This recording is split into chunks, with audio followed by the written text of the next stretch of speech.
What if I told you a movie from 1999 explains the world we're living in better than most tech experts today?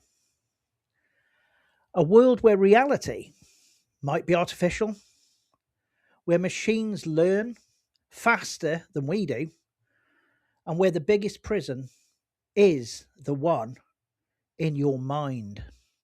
Today, we're diving into The Matrix, not just the movie, but why it still feels weirdly prophetic. And by the end, you might look at your phone a little differently. When The Matrix came out, it blew people's minds with slow motion action and cool leather coats. But that's not why we're still talking about it, even today in 2026. It's because underneath the action, it asks questions we're still trying to answer. What is reality? How much of our lives are controlled by systems? And if you discovered the truth, would you even want to? I mean, back then, the internet was quite new. Uh, Today, ultimately, we pretty much live online. And back then, AI was, well, in the realms of science fiction. Today, it writes essays, makes art, and talks back. The Matrix just didn't predict technology, it predicted how it would feel. Thomas Anderson is a programmer by day and he's a hacker by night, known as Neo. He feels like something about the world is, and I'm sure we all do from time to time, slightly off, not quite what it seems, like he's living inside a system he can't see. Sound familiar? Then he meets Morpheus, who offers him a choice: stay in the comfortable illusion or wake up to reality. So he chooses the truth, and in doing so, he discovers humanity has been living inside a simulated reality created by machines. The real world is harsh, ruined, and ultimately controlled. But Neo might be the one, a person who can bend the rules of the simulation and indeed ultimately free humanity. And the rest of the movie becomes a journey about belief, identity, and whether he can accept actually who he really is. The core idea is simple but very unsettling. How would you know, for instance, if your reality was indeed fake? The Matrix visualizes a concept philosophers have debated for centuries: the idea that our senses could be deceived. Today, with virtual reality, deep fakes, and digital worlds, that question feels less like philosophy, and more like a future headline. This film, The Matrix, makes you realize how much of what we actually call real is just information indeed that the brain actually interprets. So, systems of control.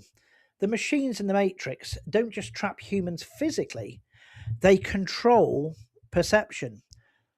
And that's what makes the story quite powerful. It's not about really robots, it's actually about systems: social systems, economic systems, technological systems. The idea most people live inside structures they didn't choose and rarely question hits just as hard now. So, Neo's journey is really about one's questions. Are you defined by what you're told, i.e., sheeple? Anyone? Or what do you, as a person, actually choose for yourself?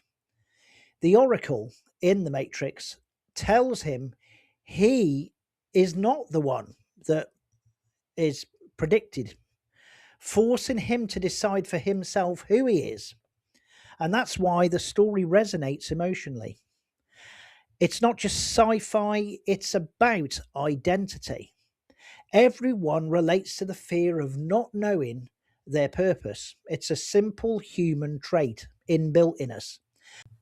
And it gets us to questioning at what moment, what point do we actually start to believe in ourselves, for ourselves, about who we are and the values we have. This is where the movie gets quite spooky, actually. Living through screens, for instance, we now experience huge parts of our lives digitally. Social media, virtual work, online communities.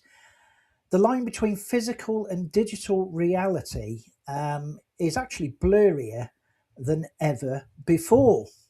In the film, The Matrix feeds humans a constant stream of sensory input. Today, we're flooded, for example, with notifications, news, algorithms, shaping what we actually see. And of course, we've got the rise of AI now. The idea of intelligent machines once felt distant. Now, of course, it's part of everyday conversation. Can you believe it that we're at that stage where we talk about this stuff now because it's actually happening? Um, you know, not in terms of domination, but integration. That's what we're talking about, really, or the big tech companies are. The movie didn't predict the exact future, but it did actually nail the direction of where society is actually headed at the moment. So, why does The Matrix still work as a movie today, as I say, in 2026? Because even if you ignore the philosophy, it's just incredibly entertaining anyway. It really is. The action still holds up, the pacing is tight, and the central idea, waking up to reality is, it's timeless. That is the secret to why actually The Matrix, despite its age of, being made in 1999, hasn't actually aged. It's not about 1999, for instance. It's about being ultimately human. So maybe this movie isn't just a sci-fi classic. Maybe it's a reminder to question the systems around us, the information we consume, and the assumptions we live by every single day. Because the real question the movie asks isn't whether we're in a simulation. The question is this: if you discovered the truth about your world, would you really, hand on heart, want to know? That's the question ultimately in this movie.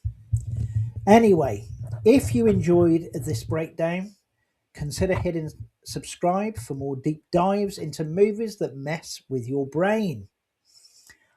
And I would urge you, if you've not seen The Matrix, watch that. I always think the first one is the classic of all classics. And, obviously tell me in the comments, especially if you meet Morpheus, will you take the red pill or will you take the blue pill? Anyway, thank you for watching, guys. Always appreciated. Thank you for your ongoing support, for everybody who watches, everyone who subscribes, and I'll see you on the next one.